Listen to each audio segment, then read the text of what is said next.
Hello, beautiful people, and welcome back to Divulge Talk Show. I know it's been a minute, it's been a while. Welcome to another episode. My name is Moma Bandi, and today we're going to be talking about trust issues.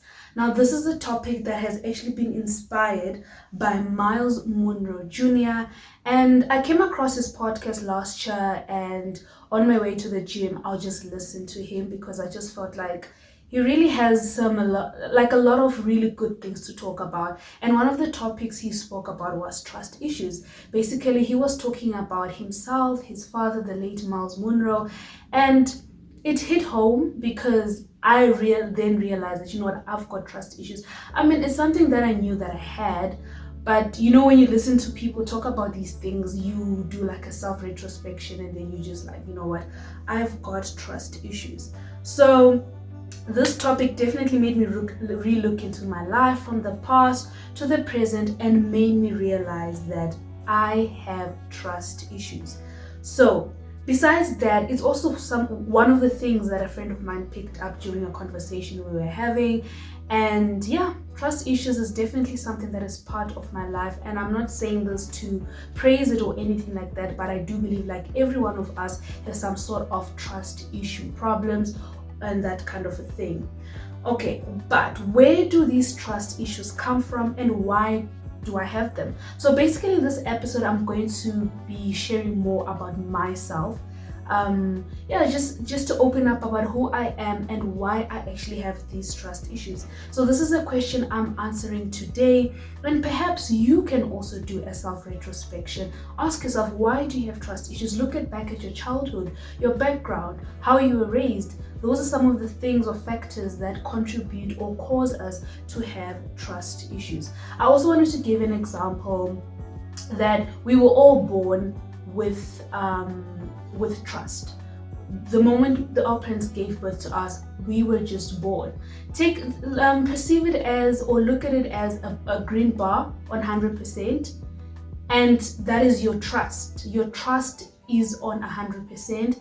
And obviously, because of time, because of growth, it tends to change. But before I delve into it, let's just define what the word trust means. The word trust refers to a firm belief in the reliability, truth, or ability of someone or something. It involves placing confidence and reliance on a person, entity, or system, often based on past experiences, credibility, or a sense of dependability. In other words, there is no sense of doubt or withdrawal of emotions. You are fully invested. When you are trusting something, when you're trusting someone, you don't doubt. Not at all. You're fully invested, be it psychologically, emotionally, spiritually, physically, whatever it is, that is trust. And then in this context, the word issue, or in plural, issues, refer to problems or concerns related to events that are transpiring or have transpired that lead to one to stop depending on placing confidence in something or someone. So issues are problems, concerns, and now because you've been fully invested, now you're not fully invested. Because there are problems, there are things that you are questioning and you're just like, hold on, what is going on? So like I mentioned earlier, that we are all born with trust, and this is because our parents were there for us. They gave us the attention, they gave us the emotional stability, but tables turn when we grow older, when we start deciphering our surroundings, especially when it comes to interpersonal relationships.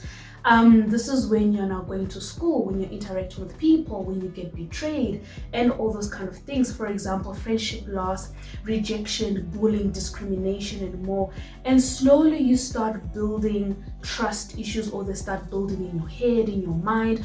You start questioning a lot, like, why would this person call me fat?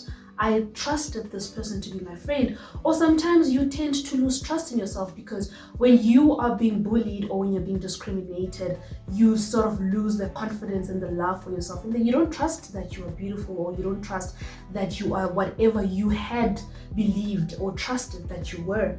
So that's basically what trust issues is all about.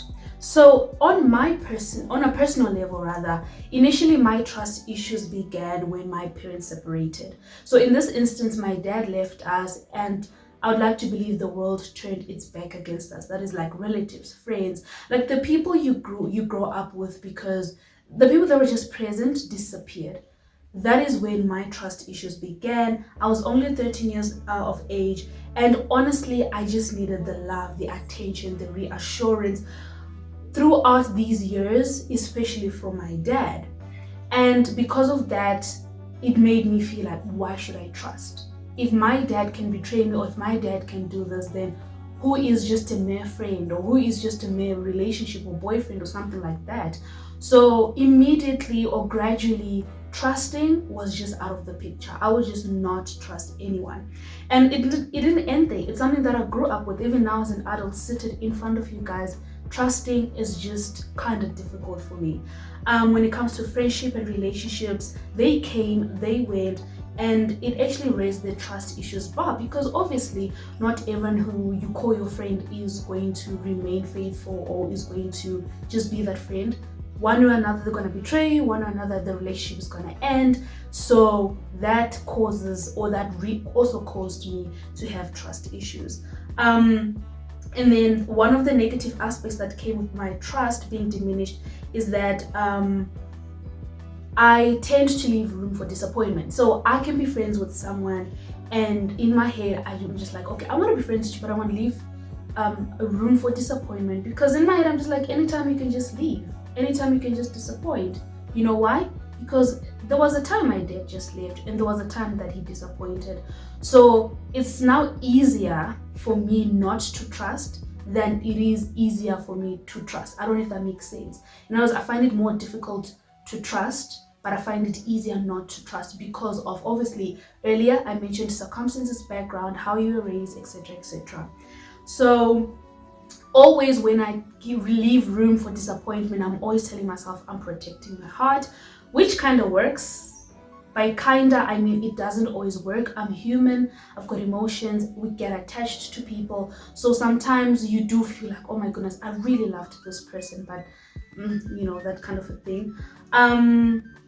And I know that it is a symptom of toxicity, because especially when you now find that person who's got true good intentions for you, they don't even plan on leaving you, and then you're just leaving room for disappointment. So that is the toxicity side, or of the fact that I tend not to trust, or based on my trust issues, especially the part where I always leave room for disappointment and all those kind of things. So on the flip side, I would like to believe that it is also good not to trust entirely. I say this because you are able to discern, you are able to be a good judge of character, you are not manipulated easily, you are not lied to easily. So sometimes when you over trust a person, if it's a friend, this friend can manipulate you, they can let you do things that you don't want to do, because you just trust them because they're your friend, because you like them because they're your friend or your boyfriend, whatever like that. But sometimes taking time to learn about someone and not fully immersing yourself with your trust, it also helps you to discern and to decipher, like, oh, I think I like this about this person, or I don't think I like this about this person. So that's the good side when it comes to trust. And also, like I said, you're not clouded with lies and manipulation. So Myles Munroe Jr. mentioned something in his podcast about his father. He said that his father was a very trusting man. He was so optimistic, like you could show him the better side and he would still trust you.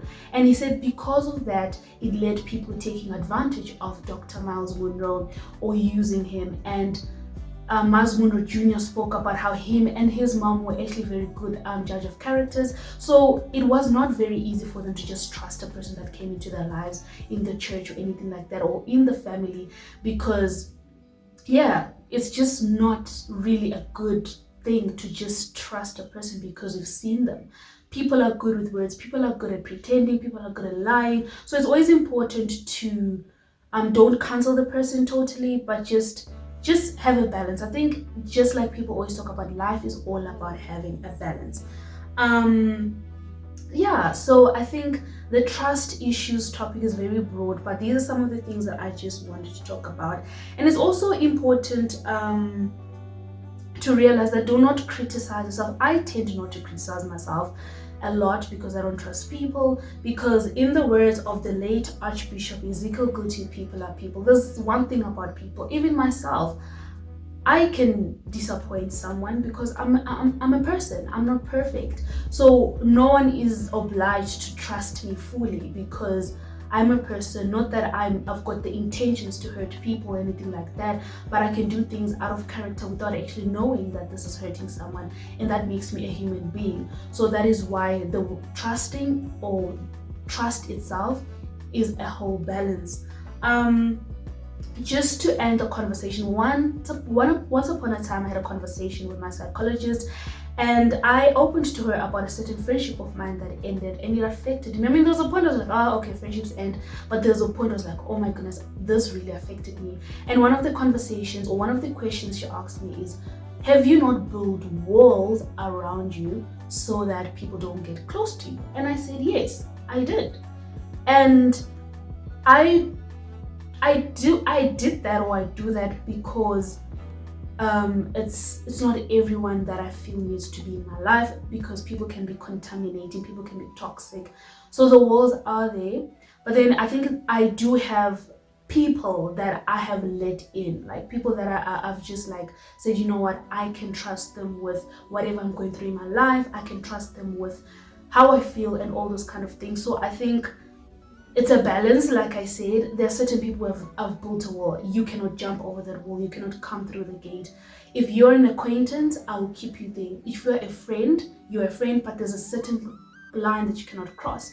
But I do have people that I have been throughout the years, and they've been dear to me. Also because I was able to decipher and see that this person is actually invested in this friendship, and I love to be part of them. And yeah, I also mentioned that it's very quickly for me to get back into my shell. Also, my personality, I'm a very reserved person, I'm a very private person, I'm introverted. So it's a whole package. Yes, I've got trust issues, but then my personality, I'm not outgoing like that. I tend to just have a little circle of friends, you know, certain people that I want to be close to, and that kind of thing. I love my space. I just love to be able to know that I'm breathing and I don't have a lot going on. So it comes with that as well. So hence the walls, hence the trust issues and all those kind of things. Trust is quite a sensitive topic and broad, and I know and I believe we all know that trust can easily be broken. That's why it's a very sacred and sensitive thing. That's why it's important to observe a situation, observe people, observe a person, and follow your gut instinct. This way you can at least be on the right track. So it's all a balance. It's all a balance. That's why I mentioned that I don't feel ashamed to actually say I've got trust issues, because I know for a fact that I will try by all means to put a balance and not just trust every Jack and Jill that comes into my life and all those kind of things. So just let me know what you guys think. Do you have trust issues? Do you trust easily? Do you find it difficult to trust? Let me know in the comment section below. And thank you guys so much for watching. I will see you guys in the next episode. Bye.